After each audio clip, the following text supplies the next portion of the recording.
Yap, selamat datang di Tripod Trust Information Podcast. Oke teman-teman, hari ini kita kedatangan tamu yang luar biasa banget gitu ya. Ini kalau kita sering sebut tuh sebagai pahlawan tanpa tanda jasa. Jadi jasanya sebenarnya banyak, cuma tandanya tuh tidak terlihat sama kita, dan itu banyak banget manfaatnya gitu ya. Dan dia juga hari ini sebagai orang yang paling tercantik nih di studio kita gitu ya.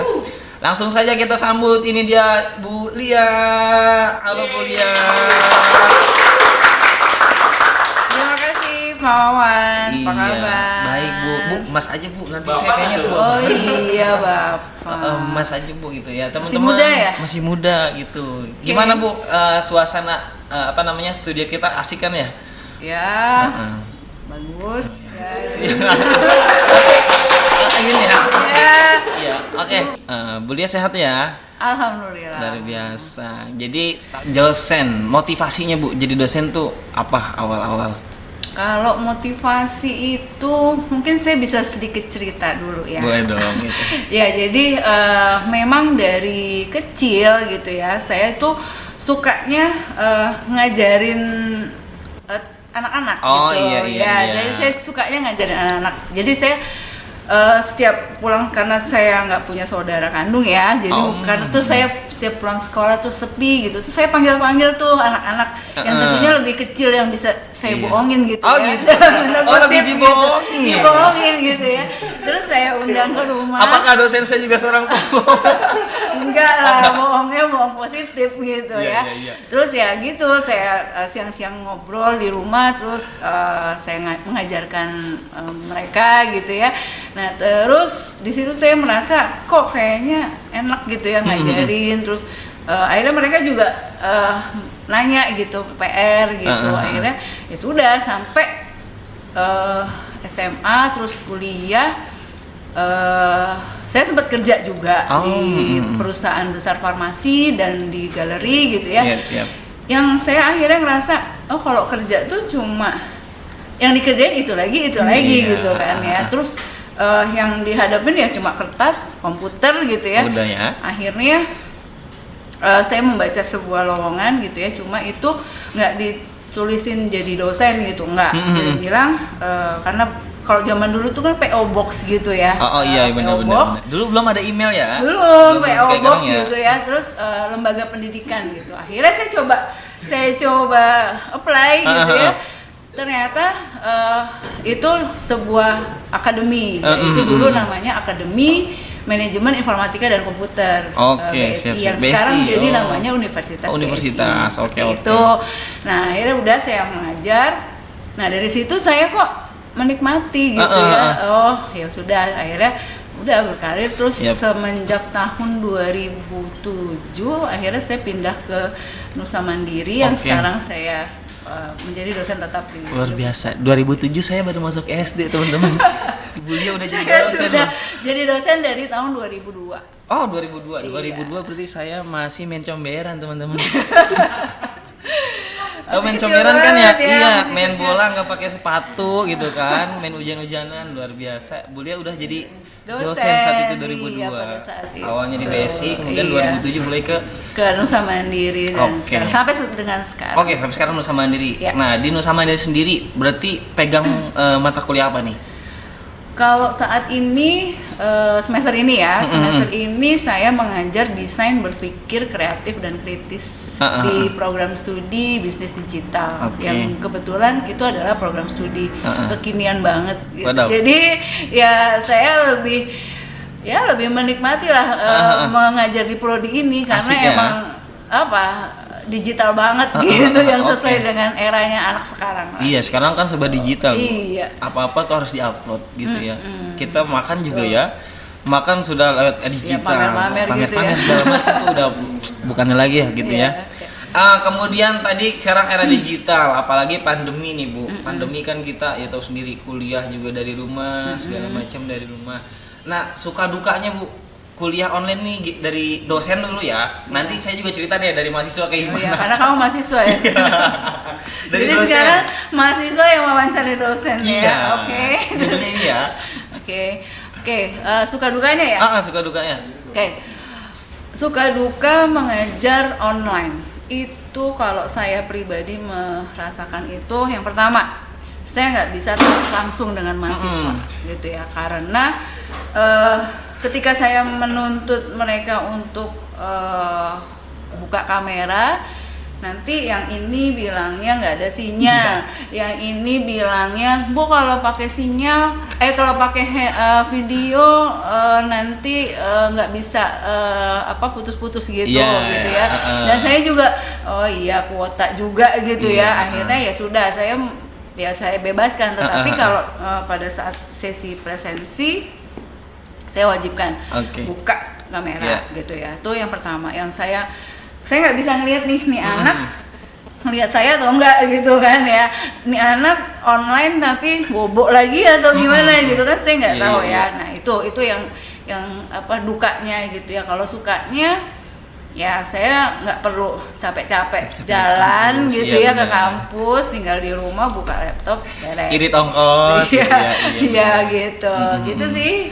Iya kalau dari mahasiswa sendiri sih biasanya ya teman-teman nih pengalaman kalau online asiknya ya kita nggak harus mandi gitu kan. Ya itu jadinya tanggung jawabnya berkurang. Iya justru itu tanggung jawab berkurang. Terjadi pergeseran komit untuk oh iya jam segini harus berangkat ke kampus, harus kuliah, harus gini, harus gitu. Tapi minta ongkos tetap. Jadi enak tetap bu, karena kan ongkos enggak kan kuota jalan. Oh iya, kan dapat dari pemerintah. Oh iya. Ya kayaknya orang tua nggak tahu tuh ya gitu tuh. Saya tahu. Oh iya. Kurang lebih begitu berarti ya Bu. Jadi suka dukanya kalau online ya gitulah. Kadang mungkin mereka baru bangun tidur gitu kan. Bukan kayaknya sih kalau sinyal aman kali Bu. Cuma bangun tidur, buka laptop, join Zoom, terus dia tidur lagi. Saya nggak lihat, ya kan? Saya nggak lihat. Saya ngomong gitu, saya nyiapin materi banyak-banyak, nggak didengerin gitu. Nah itu saya nggak, itu dukanya tadi. Gitu. Oke, berarti dari 2002 sampai 22 sekarang 20 tahun. Pengabdian tanpa batas. Iya benar. Tapi menikmati ya. Sangat menikmati, luar biasa. Sangat. Jadi makanya nggak terasa kalau nggak dihitungin tadi, nggak tahu saya udah 20 tahun. Iya mungkin kalau nggak ngobrol gini nggak pernah nyadar Ibu udah 20 tahun. Iya. Saya berasanya muda terus sih. Oh luar biasa. Apalagi ngobrol sama yang muda ya. Iya itu salah satu enaknya jadi dosen, nggak pernah merasa tua. Gitu. Karena kita ketemu sama yang muda-muda terus gitu kan, gitu sih. Iya. Nah jokes juga nih kalau saya mahasiswa gitu ya, kita lah kadang mahasiswa tuh kalau lihat dosen yang bagus sedikit atau yang good looking lah, bukan ini ya tapi lebih seneng lah gitu ya. Nah kalau dosen sendiri Bu ada nggak gitu, wah ini mahasiswa nih gitu kan? Sukanya nih suka karena untuk dilihat atau iya, lebih cuma ngelihat aja. Lihat aja gitu. Kalau lihat ya cuma ya biasa aja, maksudnya nggak yang kalau yang soalnya saya juga pernah punya pengalaman lucu ya gitu ya. Artinya gini tadi, kalau mahasiswa ke dosen dia masih bisa untuk suka yang lain yang lain. Karena saya pernah lucu gitu dulu, pernah punya pengalaman lucu. Jadi saya ngajar kelas yang prodinya tuh teknik komputer, yang laki semua gitu ya. Nah ada satu mahasiswa saya, setiap saya ngajar dia selalu duduk di depan. Duduk di depan, duduk rapi gitu ya. Terus kalau saya ngajar dia begini, gitu ya. Saya nggak tahu tuh dia memperhatikan apa yang saya jelasin atau apa. Taunya pas di akhir semester saya dikasih bunga dong. Waduh. Dia menuntut saya dikasih bunga.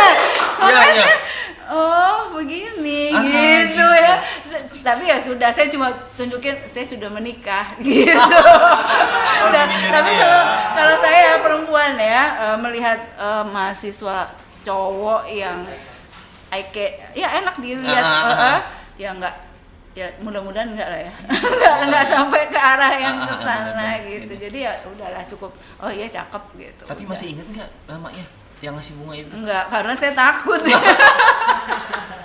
Karena saya masuk ngajarnya sore. Jadi kelas karyawan. Ya mungkin usia Maksudnya beda usianya itu nggak jauh, jauh lah ya. Pada waktu itu ya di tahun-tahun 2004 2005 gitu yang ya saya juga masih muda mungkin ya. Iya. Iya sekarang juga kan masih muda kan, karena umurnya sama yang muda terus kan. Iya benar-benar. Gitu. 20 tahun. Nah, cerita dong sedikit. Dulu tuh awal ngajar gimana? Apalagi kan basic awalnya di farmasi kan ya? Bukan farmasi, saya pernah kerja di perusahaan besar farmasi. Oh gitu, tapi mungkin di office-nya gitu ya. Terus tiba-tiba kan pindah nih jadi dosen. Itu awal mula gimana tuh? Awal-awal ngajar tuh gimana?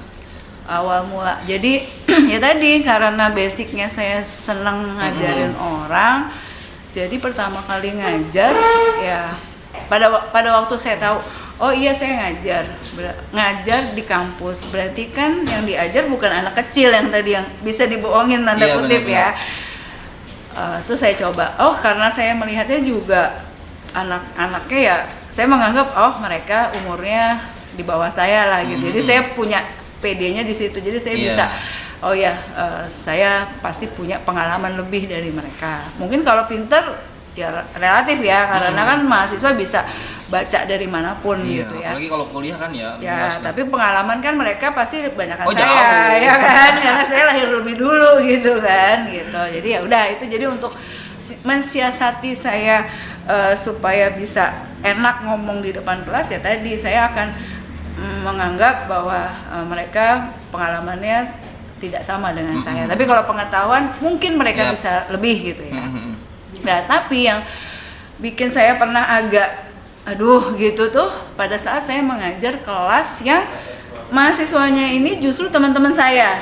Oh pernah? Saya pernah, karena waktu itu tuh ada satu kelas yang memang kelas kayak istilahnya kayak kelas karyawan gitu. Nah itu kan gini, di luar dari kelas ya saya sama teman-teman saya ya main gitu ya apa adanya saya gitu. Nah tapi begitu saya berdiri di kelas karyawan itu ya saya gimana gitu kan mengajari mereka gitu yang sehari-hari jadi teman saya itu pernah saya alamin yang agak gitu susah juga. Terus sama satu lagi saya juga pernah karena tadi kelas sore gitu ya yang kebanyakan mahasiswanya itu adalah yang sudah bekerja. Saya pernah ngajarin mahasiswa yang usianya kayaknya seusia ayah saya. Gitu. Jadi saya justru gimana ya, jadi sampai saya mau ngajarin dia lebih tua gitu ya, tapi ya saya kewajibannya harus mengajarkan gitu. Jadi ya sudah saya menghormati dia sebagai ya kayak saya ngajarin orang tua saya juga gitu sih. Jadi ya banyaklah ceritanya kalau jadi dosen, karena kita ketemu dengan banyak orang dan banyak karakter, banyak ya beda-beda gitu. Karena kalau kuliah kan nggak dibatasi umur berapa kan, jadi siapapun bisa sekolah. Bisa banget gitu ya. Jadi gitu ketemu sih. yang sama yang muda ya banyak, sama yang di atas pun ada. Pernah yang gitu. Juga pernah ya. Gitu. Ngajar teman sendiri juga pernah gitu. Jadi ya itulah makanya enaknya jadi dosen tuh seperti itu.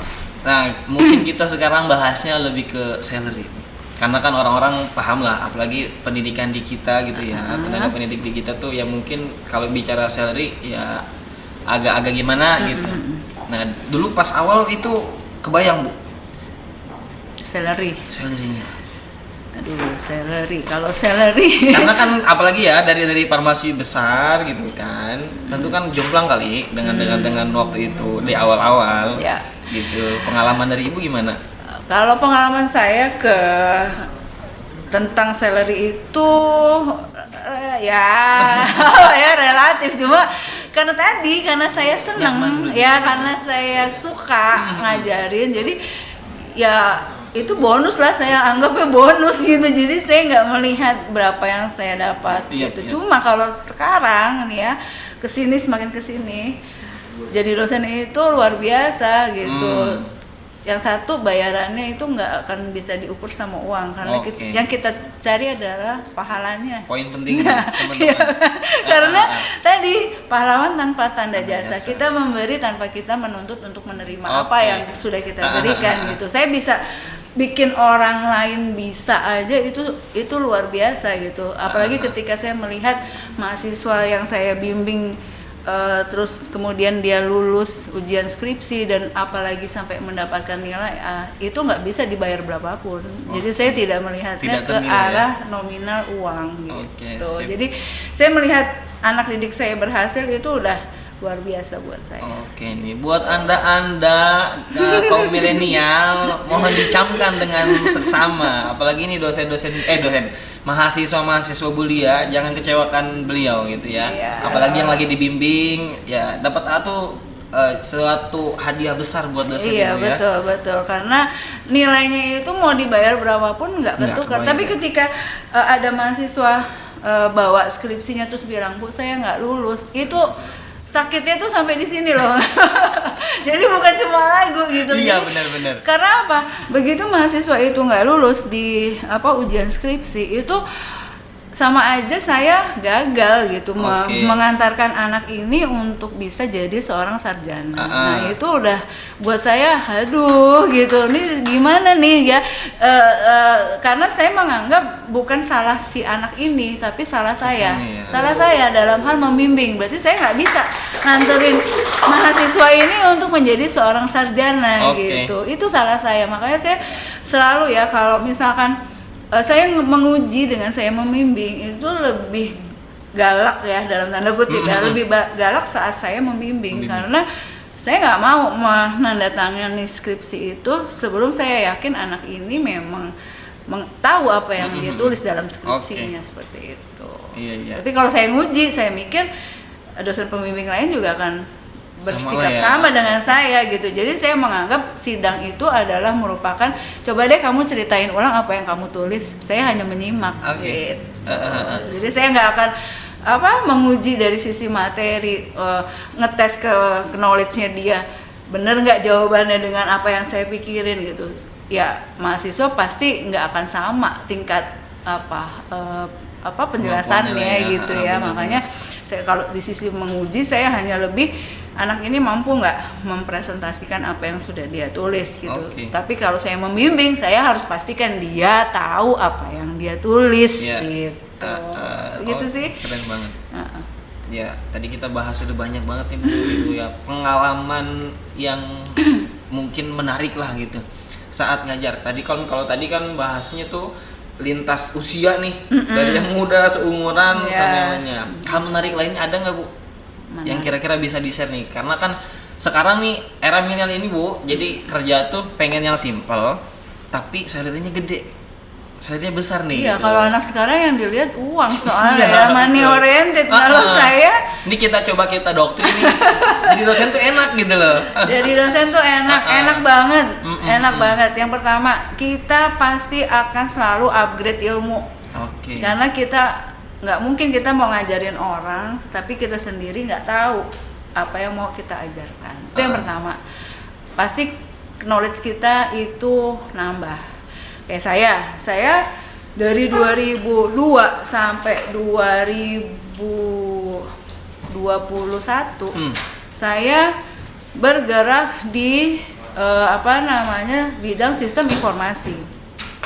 Nah, begitu ada Nusa Mandiri ini berubah menjadi universitas, saya dipindah ke program studi bisnis digital. Nah, itu berarti kan saya mesti upgrade gitu ya, upgrade dari sistem informasi ke bisnis digital. Nah, berarti kan saya harus bekali diri saya juga dengan tadi yang era milenial itu apa gitu. Nah, berarti kan belajar lagi kan gitu. Nah, kalau tadi ya money oriented tadi itu ketika kita totalitas menjadi dosen itu kita akan dapat nilai-nilai profit yang lain. Kalau memang dari itu kita bisa dapat tunjangan serdos. Kalau kita punya kepangkatan atau jabatan fungsional, kita juga akan ada lagi tuh nilai plus-plusnya. Jadi ya jangan duit yang dicari, tetapi duit yang akan mengikuti kita. Makin banyak kita isinya ya duit akan datang sendiri Oke, gitu. Prinsip saya seperti Oke, itu. oke, iya. Jadi jangan cari duit lah istilahnya gitu. Oke, siap. Oke, Bu. Nah, di sini juga dapat kisi-kisi nih. Ibu nih jadi Kaprodi, kepala program Wow. studi. Jadi disebut juga bisnis digital. Iya. Ini di kampus mana dan prodi bisnis digital ini berarti isinya tuh apa, Bu? Biar nih generasi juga pada paham nih, generasi penerus bangsa. Oke.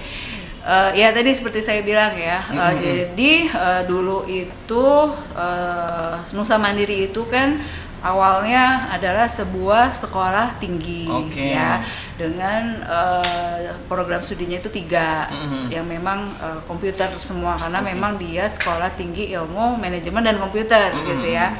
Lalu di 2020 2021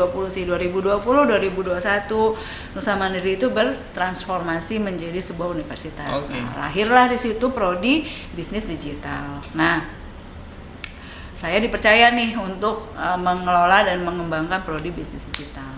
Nah, prodi bisnis digital itu apa? Prodi bisnis digital itu adalah program studi yang membekali mahasiswa dan lulusannya itu untuk tahu tentang ilmu manajemen, ilmu bisnis, ilmu sistem informasi, ilmu informatika. Jadi ibaratnya nih kalau saya sampaikan ke mahasiswa atau calon-calon mahasiswa, kamu kuliah di satu prodi tapi kamu bisa dapat 4 prodi sekaligus gitu. Karena di situ kita dapat tadi ilmu manajemennya dapat, pemasarannya dapat, ekonominya dapat, informatikanya dapat gitu. Jadi itu adalah kolaborasi ilmu bisnis dan bisnis itu di digitalisasi. Oke, jadi memang cabangnya dari manajemen ya. Ya, karena eranya digital. Jadi Nusa Mandiri juga dia mengambil kebutuhan era digital ini, maka lahirlah prodi bisnis digital. Oke, siap. Prodi bisnis digital. Nah,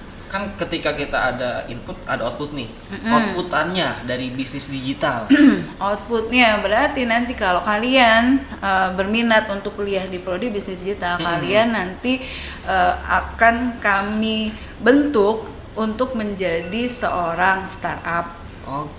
Terus YouTuber kalau yang anak-anak sekarang. Kan anak sekarang ya, gitu. Ya tadi ya startup, YouTuber, content creator, terus atau saya nggak suka nih Bu di dunia digital, bisa jadi konsultan, analis bisnisnya itu juga bisa. Jadi terus kalau mau wirausaha ya tadi bisa bikin startup sendiri atau kita ngebangunin UMKM. Jadi kita ngedampingin aja gitu. Oke, banyak ya. Apalagi yang tadi dibahas startup tuh luar biasa. Startup sekarang semua ya kita sudah startup lah gitu ya, gitu. Nah, kemudian harapan dari Kaprodi langsung buat dosen maupun mahasiswa di bisnis digital. Oke, kalau harapan saya, harapan saya untuk kedepannya prodi bisnis digital itu atau dosen-dosen ya, harapan saya untuk seluruh dosen deh pada umumnya ya. Artinya gini, untuk rekan-rekan saya dosen yang ada di Indonesia, kita jangan pernah berhenti untuk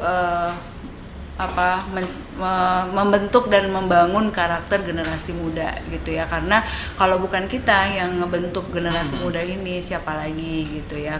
Ya kita berupaya lah apa yang kita bisa, apa yang kita punya untuk ngebantu generasi ini